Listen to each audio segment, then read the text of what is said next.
One of the 500 British Columbians currently in hospital with COVID is a former high-ranking RCMP officer. Tonight, he's speaking from the ICU about his personal battle with the virus and his message to others. Here's CTV's Michelle Bernaro.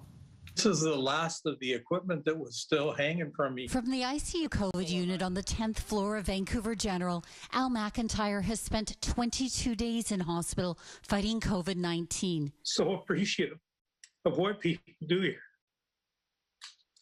It is a world-class place. It was in late March that McIntyre developed what at first was simply a sniffle. Within days, it manifested itself into more bronchial and more, it's almost like asthma type stuff.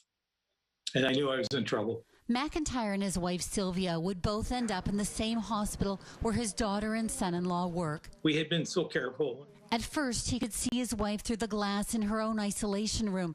But McIntyre's condition deteriorated, and he worried after they were separated whether he would ever see her again. I became so sick I had to be intubated, and then they insert a feeding tube, and then they tie you down so that you can't strip away or rip away at the various devices because it is very overwhelming. He says that nothing in his 39 years of policing could have prepared him for his fight against a vicious virus. I've been shot at a few times and had bad things happen, but nothing prepares you for this.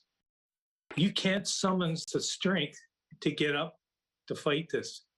It's just not in you.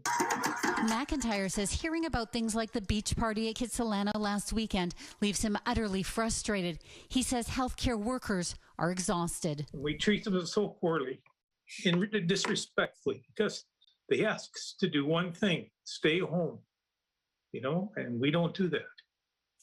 McIntyre's wife was released from hospital this week.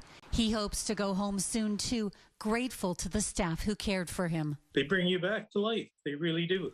Michelle Bernaro, CTV News, Vancouver.